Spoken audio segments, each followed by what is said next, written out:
Hola a todos chicos y chicas, bienvenidos a un nuevo video para el canal y continuando con la serie de videos educativos, hoy vamos a hablar acerca de la naturaleza del enlace químico, así que comenzamos.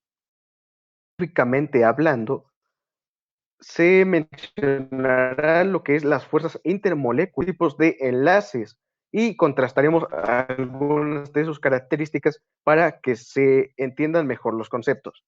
Entonces pasamos con lo siguiente. El mapa conceptual, en este caso tenemos el enlace químico. Empezamos a leerlo, a interpretarlo. Enlace químico es la unión de dos o más elementos en la tabla periódica. Iniciamos de izquierda a derecha. Empezamos con metálico. El enlace metálico es un enlace químico que mantiene unidos a los átomos de los metales entre sí. Obviamente, metálico se refiere a todos los metales. Entonces dice, los átomos se agrupan de forma muy cercana unos a otros, lo que produce estructuras muy compactas, pues lo que causa que el metal pues sea muy rígido, muy duro. Entonces por ello pues tenemos este tipo de enlaces. Ahora pasamos con el coordinado. Este es un derivado del covalente, pero quise separarlo para explicarlo un poco mejor.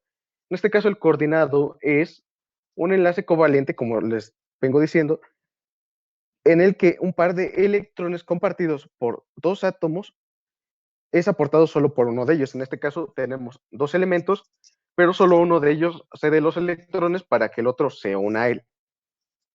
Ahora pasamos con el enlace covalente. Iniciamos de izquierda a derecha. Enlace covalente. Cuando la diferencia de su electronegatividad es menor a 1.7, se clasifica según su polaridad y se divide en enlace covalente no polar y enlace covalente polar, lo que nos lleva a su diferencia de electronegatividad es igual a cero. Entonces todo lo que tenga que ver con no polar dará igual a cero. Y el enlace covalente polar, su diferencia de la electronegatividad es mayor a 0.4 y menor a 1.7, porque a partir de 1.7 ya empieza a contar como un covalente normal, por así decirlo. Pasamos con la de en medio. Enlace covalente es la unión de dos átomos no metales y se caracteriza por la compartición de electrones. Y esto va a lo que sigue, que es enlace covalente busca la regla del octeto. Y bueno, esta consiste en la estabilidad completando sus 8 electrones. En este caso, los elementos necesitan de 8 electrones para completarse, salvo el elemento de el hidrógeno, que solo requiere de 2 electrones para estar completo. Entonces, hidrógeno más, por ejemplo, hidrógeno más hidrógeno da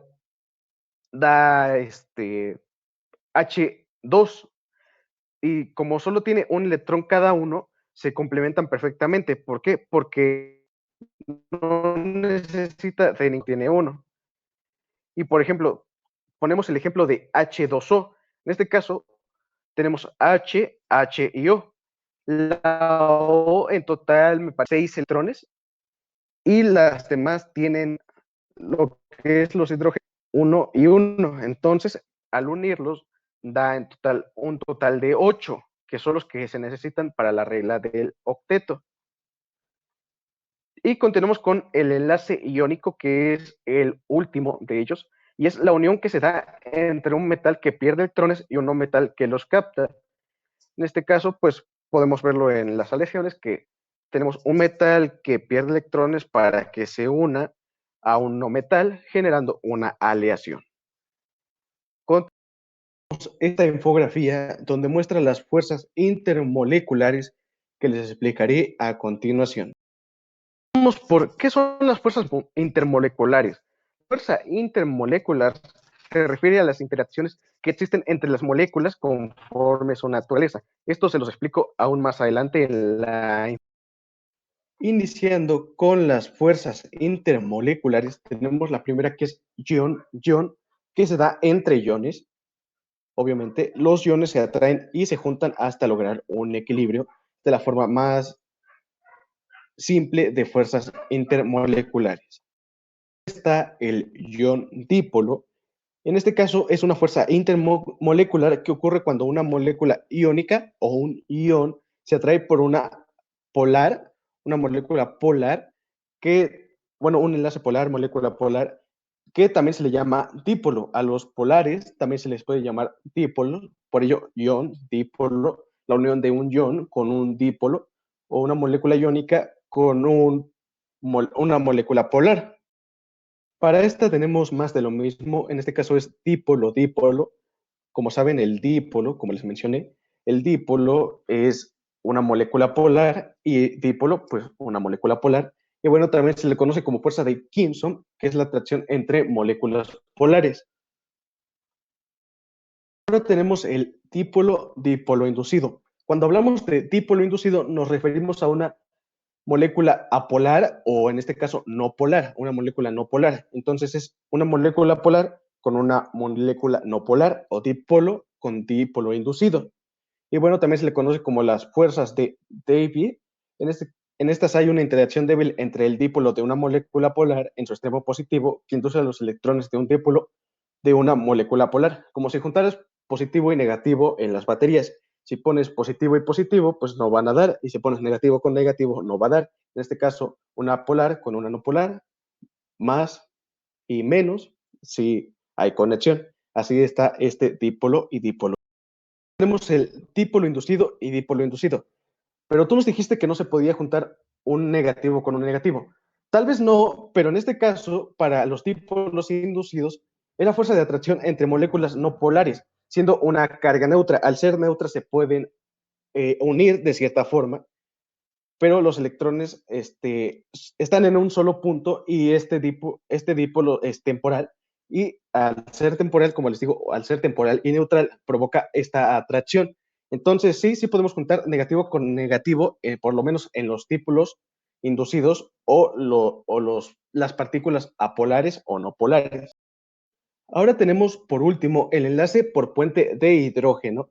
Es una clase de enlace que se produce a partir de la atracción existente en un átomo de hidrógeno y un átomo de oxígeno, flúor o nitrógeno con carga negativa. Lo podemos ver en el agua, que es el H2O, que encontramos el elemento del hidrógeno y el elemento del oxígeno, formando así el agua. Que por último tenemos las comparaciones de los enlaces químicos y tenemos, por ejemplo, para que los distingan un poco mejor, en este caso el metálico, son sólidos de gran dureza, gran conductividad térmica, ductibilidad, alta maleabilidad, como ya se los había explicado en un anterior video, que estas características son de los metales. Tenemos el iónico, que se forma de un metal, un catión, y un no metal, un anión. Como les dije, negativo y positivo sí se pueden unir. Los metales ceden electrones y los no metales los reciben. Es un tipo de enlace muy fuerte y por ello requiere mucha energía.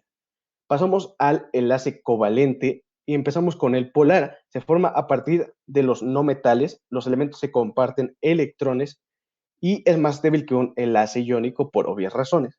El no polar se forma de no metales o de un solo elemento, o sea que puede haber dos de un mismo elemento, y los elementos forman compuestos y comparten electrones entre ellos, que aquí retomamos la regla del octeto, que era conseguir 8 electrones para generar una estabilidad.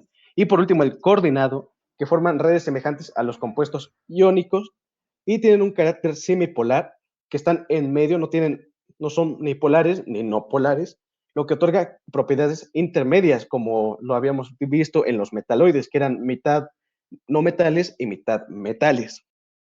Como conclusión, podemos decir que esto nos ayuda a saber los enlaces de la materia y cómo combinar para crear nuevos recursos. Además de, como se los recalco en casi todos los videos, esto nos ayuda a generar nuevo conocimiento a partir de esto. Quizá ahora existen combinaciones que conocemos, pero quién sabe en el futuro si esas combinaciones puedan evolucionar aún mucho más, lo que nos generaría, como les digo, nuevo conocimiento, ya que la humanidad ha sobrevivido de eso, de su conocimiento.